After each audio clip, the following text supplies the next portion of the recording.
back to the Mookie Chillson channel, and you are looking live at an empty card podium. This is a new episode of Mookie Chillson's Raw Card Review. We're going to be looking at a bunch of cards that have come across my desk here at Mookie Chillson World Headquarters over the past few months. Lots of fun and exciting cards that are not slabbed, they're not even top-loaded or penny-sleeved. They're all raw, and we're going to get to them, and hopefully you will enjoy them. Like I said, all raw. This is a raw card review, except for this card.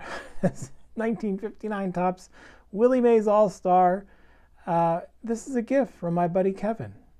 Kevin and I met in 7th grade in science class and became fast buddies. We were baseball card buddies, went to baseball card shows together. Kevin would take my binder for me and hand it to dealers so that because I was too shy and embarrassed to make deals for myself, so he would negotiate the bargains for me or the sales so that I could go get some nice 1988 Topps packs to open up our Donruss. And when Kevin moved to San Francisco in his 20s, I got him a 1954 Bowman Willie Mays card, another famous export from New York to San Francisco, Willie Mays. And so Kevin has held on to that card for all these years, and the other day he came home from San Francisco, where he still lives, and gave me this, a San Francisco Giants Willie Mays card, which I just love and adore and is forever a part of the museum here at Mookie Chillson World Headquarters. But that is not the only San Francisco Giants Willie Mays card that I own. I want to show you this. This is an old member of the Mookie Chillson World Headquarters.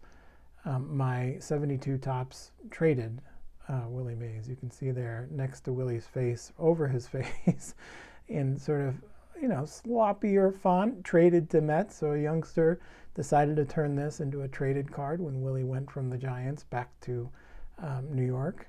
This pre-Mets card is now a traded card. But I recently came across a duplicate, another traded card. This one is a little bit neater. Look across the top. The kid took his pen across the word Giants and wrote Mets above the Giants there, which I love. And on his jersey, look, the letters NTS crossed out and ETS added in above that. No M because the bat is covering it, obviously. So the imagination on this youngster was awesome. He even put in the NY over the SF on the hat. So I'm wagering that maybe this was a New Yorker who was happy to see Willie come home, just like I know I was. I'm glad he came home. I wasn't around back then, but anyway, so that is my Willie Mays traded dupe card. Now, we all know, speaking of writing on cards, that I love these bearded cards. This is the the top of the pyramid, the 68 Seaver with the goatee and the alien ears and the dad thing there.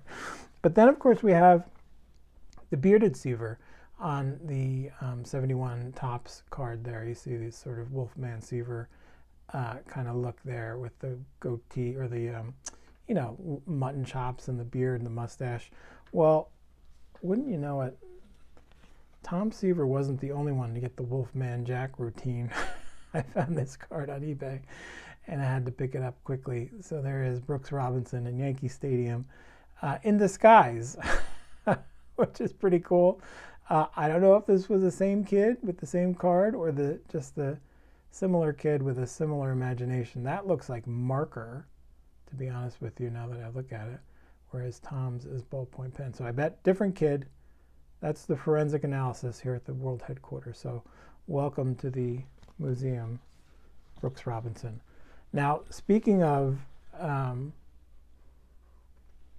defaced cards, check out these two. These two came to me by way of B. Roth, who had them pulled aside for me and noticed that they each had pinholes in them.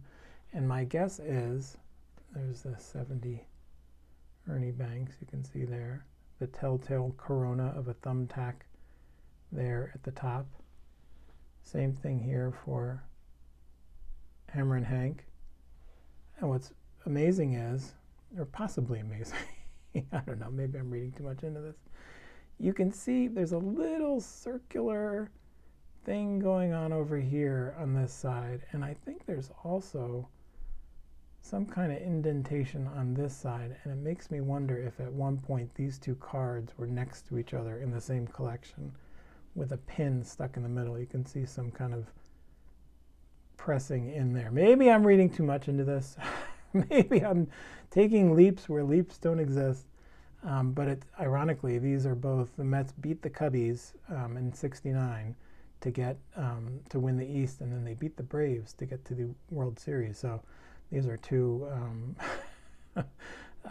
defeated foes of my '69 Mets in pinhole form. So thanks to B-Roth for those.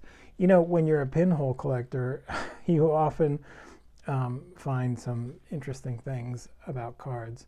This is the iconic, is this '69 Topps? I should know that. I think it is '69 Topps Gale Sayers card with that sort of bright, shocking fuchsia background with Gale Sayers looking so sternly ahead as he gets ready to head into the secondary. And you can see there above his shoulder pad, again, the telltale corona. Look at that. But, you know, I found this, of course, and had to pick it up. This is like just a totally iconic card, and so you would expect that some kid that owned this back in 1969 would love this card, and so would another kid who did the same thing. This one got a little too close to Gale's head there, and you can see this card, it's funny. Look at how the centering on these cards is so off. I think Gale was designed to have his elbow go off the page there. So Gale on this one has got like kind of a border, so which I don't think is supposed to be there. So the centering here I think is better than here. But either way, I'm super excited to have two sort of iconic football pinhole cards. And speaking of icons and pinholes, you've seen this one before. This is my Batman with the upstairs, downstairs pinholes. There's one above his head there in the border, and of course one in the red down there next to the Batman logo. What you very rarely see, where there may be a few Batman pinhole cards, you never see billionaire Bruce Wayne with a pinhole above them. It's funny. And actually, as you look at that, the pinholes are almost in the exact same location. Now, I'm not saying there's any kind of correlation between these two. But of course, at Wayne Manor, we know that this billionaire playboy is less worried about crime than this guy. So anyway, I don't know what I'm trying to say, but I found this Bruce Wayne. Check that out. Pretty cool pinhole card. So I'll put those together. Very cool. And then finally, the last card here in the Raw card review is a real beauty from 1888.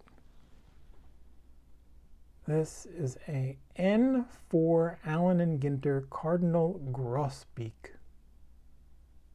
part of the Birds of America series. One packed in each box of cigarettes. You could get your bald eagle, your snowbird, your albatross, woodpeckers, yellow-breasted something, magpie. But this is my cardinal, which I just absolutely love. These are such beautiful birds. They're sitting on that dogwood branch. And I love this card particularly. Again, it's how many years old? 130 something years old. And just a glorious lithograph. And you don't get to see these raw. Check out the printing on there. That beautiful lithography. Sitting on, I think that's a dogwood branch. I'm not a herbologist or a plant guy. But we know that this card is a version of it. There's probably like, I don't know, 20 or 30 of these on planet Earth. One of them is sitting in the Metropolitan Museum of Art, thanks to our old friend Jefferson Burdick. If you scroll down, Cardinal Grosbeak, Birds of America Series N4, credit line Jefferson Burdick collection. And so now one is in the Mookie Chillson collection. And if you ever go to visit the Cardinal Grosbeak at the Metropolitan Museum of Art in New York, be sure and visit the gift shop, because at the gift shop, you can get yourself a Cardinal Grosbeak spinning ornament. That's item number 8005937. It's a beautiful little, there it is, spinning. And let's read some reviews here. Linda W. gives it 5 stars, calls it beautiful. Katrina, quality ornament. Joan, so pretty. So Linda, Katrina, Joan all agree, as do I, that the Cardinal Grosbeak and its ornament are just gorgeous. So that is the grand finale of your Mookie Chillson World Headquarters Raw Card Review. Thank you for watching. Go to the museum, enjoy life, and we will see you later. Thank you.